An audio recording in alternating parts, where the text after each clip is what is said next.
안녕하십니까? 삶의 깊은 지혜와 영적인 통찰을 나누는 이 시간, 여러분과 함께하게 되어 기쁩니다. 잠시 분주한 마음을 내려놓고 이 귀한 지혜의 여정에 동참해 주시길 바랍니다. 이 말씀이 더 많은 이들에게 닿아 그들의 삶의 빛이 될 수 있도록 잠시 시간을 내어 구독과 좋아요를 눌러주시는 것은 하나님의 말씀을 전파하는 귀한 동력이 될 것입니다. 여러분의 삶에 하나님의 크신 은총과 평강이 늘 함께하기를 기도하며 오늘 이야기의 문을 열겠습니다. 우리가 수십 년간 교회를 다닌다 해도 구약 성경에 있는 하박국서에 대한 설교를 한 번도 듣지 못할 가능성이 있습니다.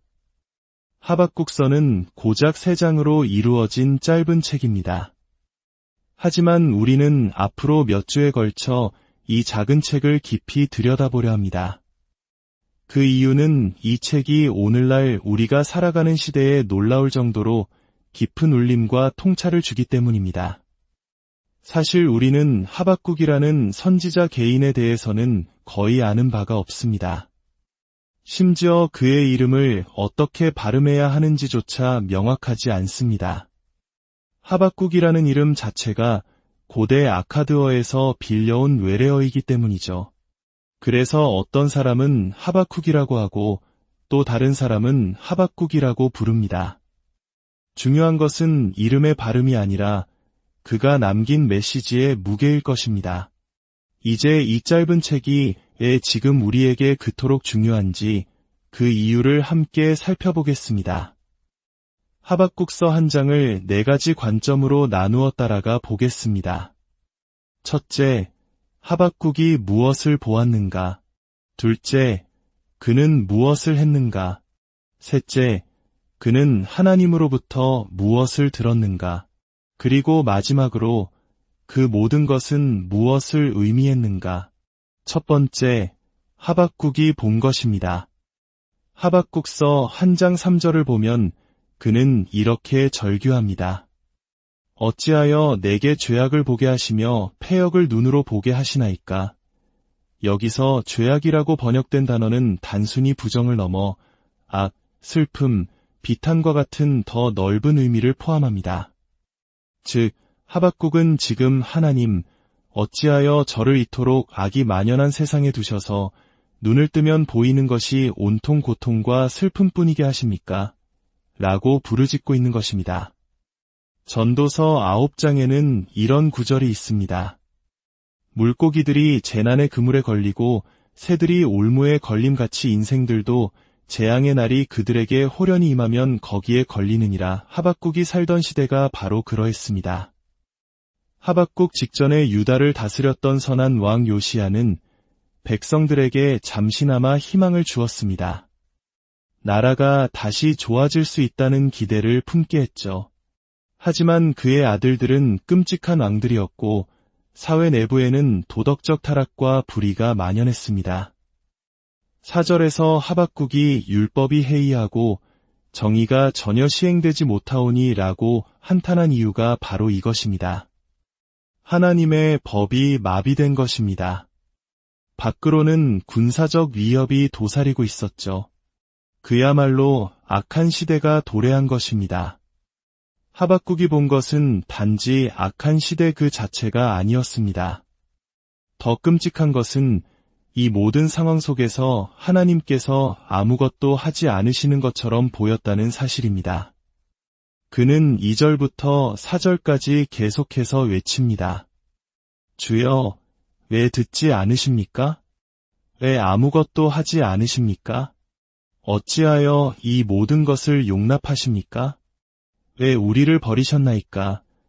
우리는 왜 이 이야기를 지금 꺼내는 것일까요?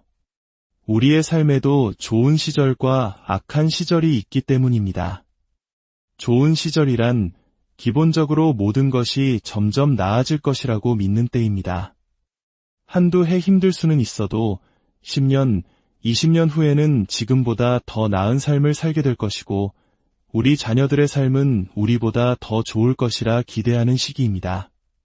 투자는 결국 오를 것이고 집값도 오를 것이라 믿는 그런 낙관적인 시대 말입니다.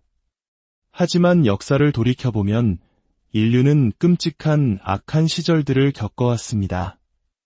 20세기 초반의 제1차 세계대전, 전 세계를 휩쓴 대공황, 제2차 세계대전과 홀로코스트를 떠올려 보십시오.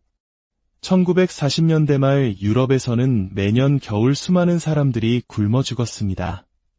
그 시절 누구도 세상이 점점 나아질 것이라고 믿지 않았습니다. 오히려 다시는 좋은 시절이 오지 않을지도 모른다고 두려워했습니다. 수십 년간 나아지는 것 없이 문제에 또 다른 문제가 겹쳐 그저 하루하루를 버텨내야 했던 암흑기였습니다. 그렇다면 지금 우리는 어디에 서 있을까요? 섣불리 절망할 필요는 없겠지만 동시에 지난 몇 년간 우리 사회가 겪어온 경제적, 사회적 격변들을 생각하면 마냥 안심할 수만도 없습니다. 100년은 끄떡없을 것 같던 것들이 무너지고 우리가 당연하게 여겼던 안정과 부가 순식간에 사라지는 것을 목격했습니다.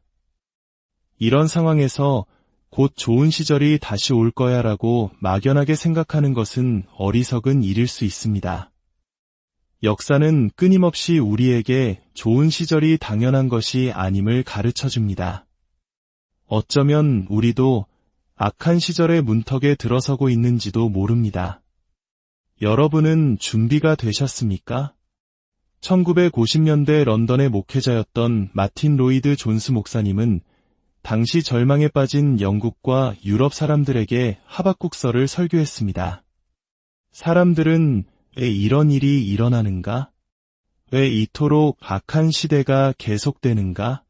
하나님은 우리를 버리셨는가? 라고 물었습니다.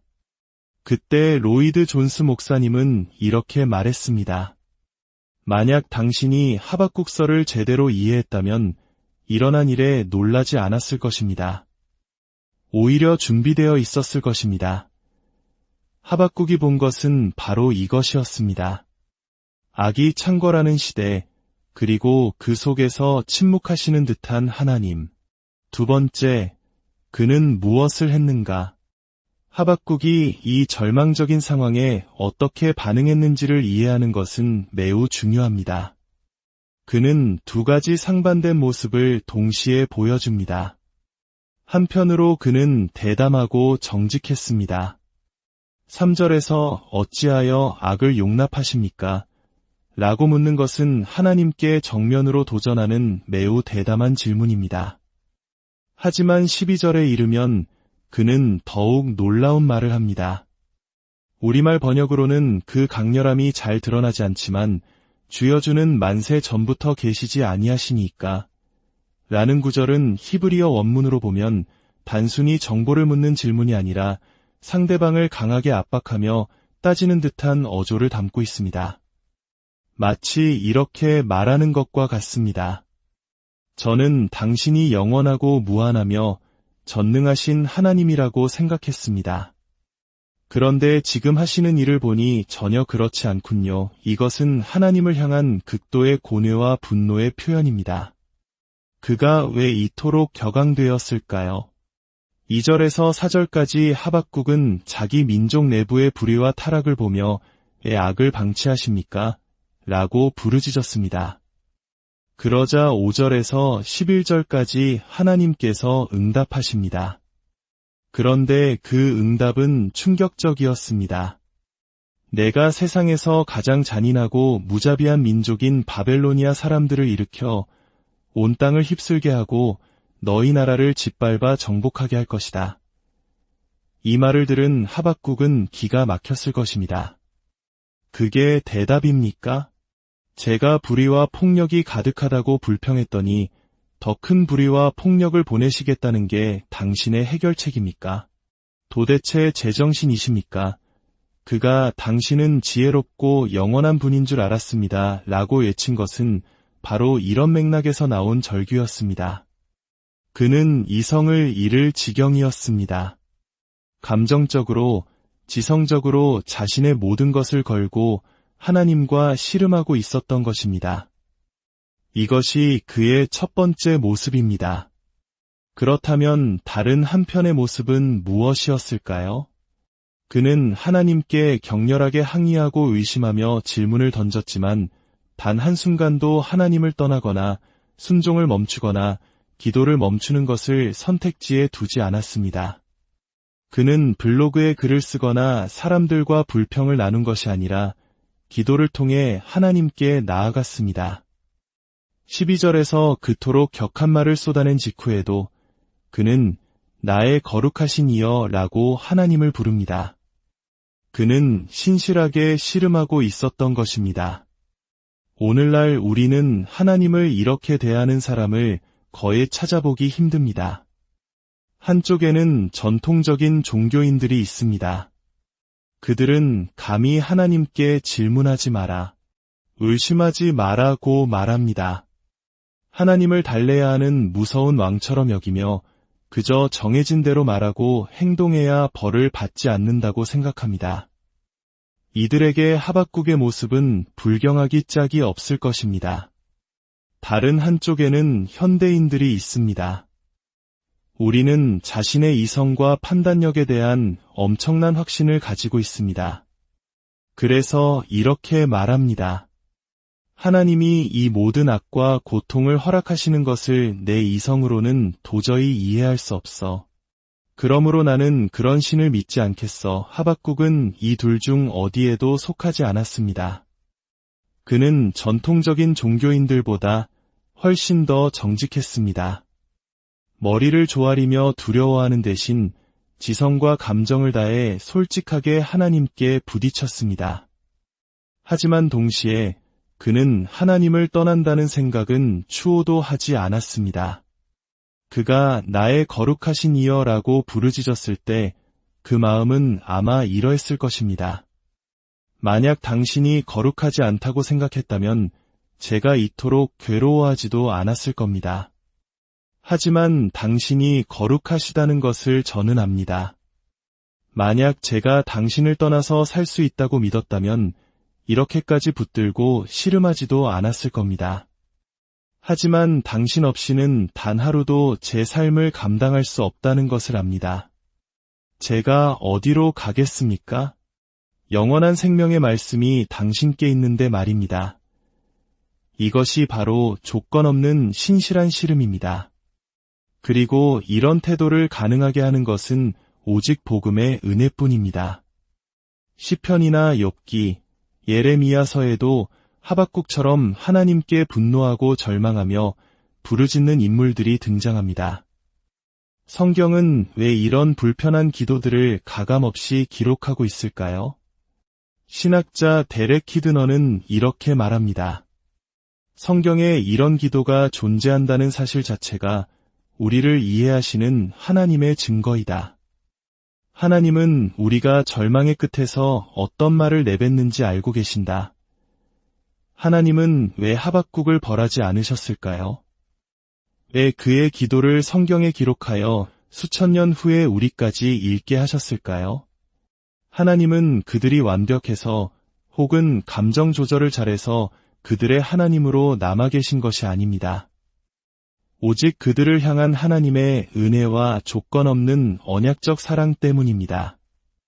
하나님의 은혜를 아는 사람은 조건 없이 신실하게 씨름하는 자가 될 수 있습니다. 은혜를 알기에 때로는 이해할 수 없는 질문을 던질 자유를 누립니다. 자신의 구원이 완벽한 행위에 달려있지 않음을 알기 때문입니다. 동시에 그 은혜를 알기에 하나님 외에는 기댈 곳이 없음을 절감하고 결코 그를 떠나지 못합니다. 이것이 하박국이 악한 시대를 마주한 방식이었습니다. 세 번째, 그는 무엇을 들었는가? 하나님의 첫 번째 대답은 5절과 6절에 요약되어 있습니다. 하나님은 두 가지를 말씀하십니다. 첫째, 내가 너희의 생전에 한 가지 일을 행할 것이라. 누가 너희에게 말할지라도 너희가 믿지 아니하리라. 즉, 너는 이해하지 못할 것이다라는 말씀입니다. 둘째, 보라 내가 사납고 성급한 백성 곧 갈대아 사람을 일으켰나니 하박국은 이 땅의 불의와 폭력을 해결해달라고 부르짖었고 하나님은 더 큰 불의와 폭력을 통해 나의 구원을 이룰 것이며 너는 그것을 이해하지 못할 것이다. 라고 답하셨습니다. 여기서 우리는 두 가지를 배워야 합니다. 첫째, 우리의 시간표와 기준으로 하나님을 판단해서는 안 됩니다. 하박국의 눈에는 이스라엘의 타락과 바벨론의 침공이 그저 재앙으로만 보였습니다. 하지만 수백 년이 흐른 뒤에 우리는 하박국이 볼 수 없었던 것을 봅니다. 만약 유다 백성이 바벨론의 포로로 끌려가 전 세계로 흩어지지 않았다면 로마 제국 곳곳에 회당이 세워지지 않았을 것입니다. 그리고 훗날 기독교 복음이 전파될 때 이 회당 공동체에 속해 있던 이방인 하나님을 경외하는 자들이 복음을 가장 뜨겁게 받아들였고 그들을 통해 복음이 전 세계로 퍼져나갔습니다. 역사의 아이러니는 바벨론과 같은 폭력적인 제국들의 등장이 결국은 세상을 덜 폭력적으로 만든 기독교의 확산을 가능하게 했다는 점입니다. 요셉의 이야기를 생각해 보십시오. 아버지 야곱의 편애로 인해 그의 인격은 망가지고 있었고 그의 가족은 병든 시스템 속에서 무너져 내리고 있었습니다. 하나님은 그 가족을 영적, 육체적으로 구원하시기 위해 무엇을 하셨습니까? 요셉에게 20년의 고난을 허락하셨습니다. 노예로 팔리고 억울하게 감옥에 갇혔습니다. 모든 것이 잘못되는 것처럼 보였습니다.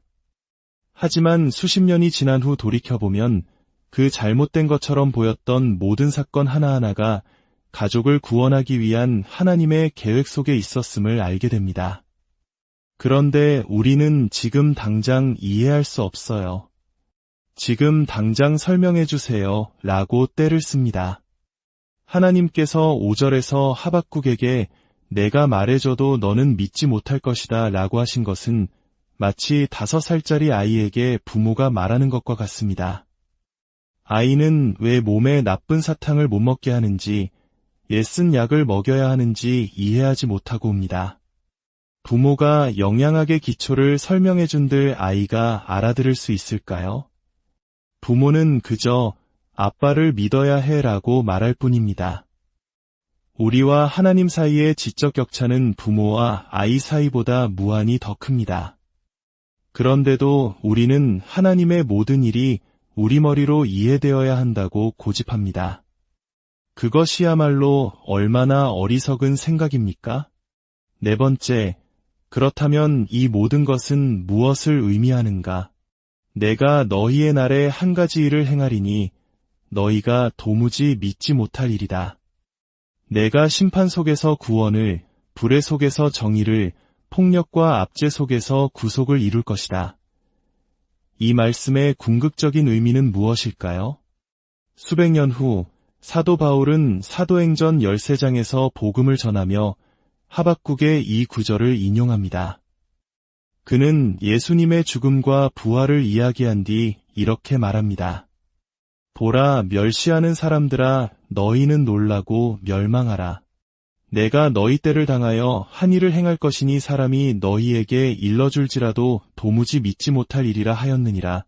바울은 하나님께서 하박국에게 하셨던 그 말씀, 즉 어둠 속에서 빛을, 고통과 불의 속에서 구원과 구속을 이끌어내시는 하나님의 방식이 예수 그리스도의 십자가에서 가장 완전하고 궁극적으로 표현되었다고 선언합니다. 하나님께서 이 세상에 오셔서 십자가에 달리셨을 때 그분은 우리가 받아야 할 심판을 대신 받으셨습니다.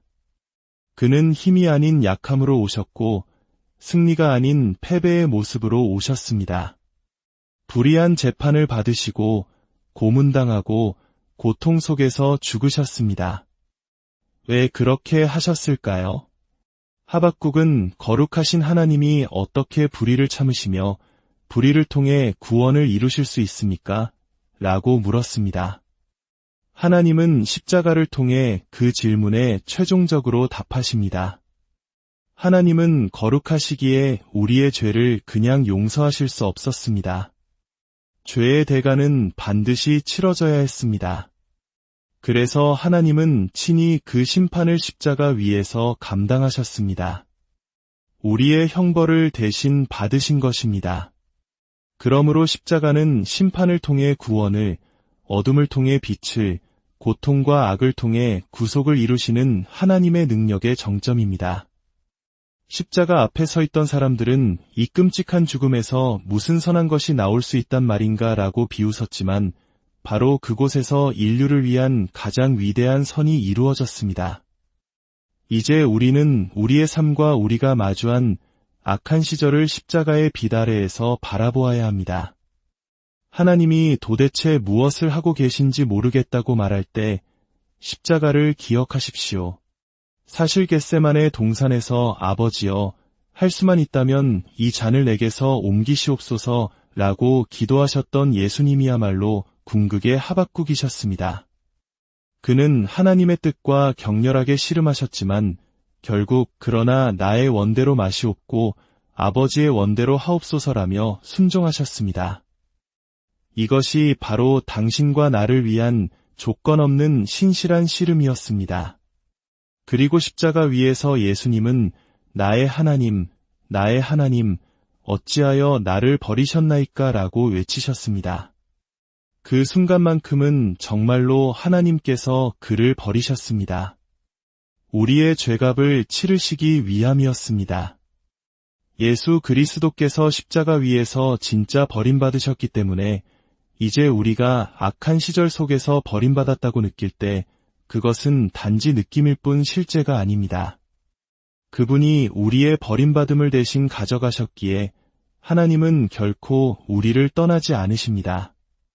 예수님은 그의 죽음과 부활을 통해 우리에게 말씀하십니다. 암흑 같은 시간이 내게 닥쳐올 수 있다. 그러나 그것이 하나님이 너를 버렸다는 뜻은 아니다. 이유를 알 수 없는 고난이 찾아올 수 있다. 나에게도 그랬듯이 말이다. 그러나 내가 하는 모든 일에는 이유가 있음을 믿어라. 언젠가 너는 그 뜻을 알게 될 것이다. 그때까지 나를 신뢰하고 나를 믿으라. 사랑하는 여러분, 우리 삶에 닥쳐오는 크고 작은 악한 시절 앞에서 하박국처럼 하나님과 신실하게 씨름하는 법을 배우게 되기를 바랍니다. 이해할 수 없을 때에도 하나님의 사랑과 신실하심을 십자가를 통해 붙드시길 바랍니다. 그 믿음 안에서 인내하며 하나님의 때를 기다릴 때 우리는 마침내 모든 것을 합력하여 선을 이루시는 그분의 놀라운 계획을 목도하게 될 것입니다. 함께 기도하겠습니다. 아버지 하나님, 오늘 하박국의 이야기를 통해 저희의 삶을 돌아보게 하시니 감사합니다. 때로 이해할 수 없는 고난과 악이 가득한 세상 속에서 저희는 길을 잃고 절망합니다. 하나님께서 어디에 계신지, 왜 침묵하시는지 부르짖을 때가 많습니다. 주님, 저희의 연약함을 불쌍히 여겨 주옵소서.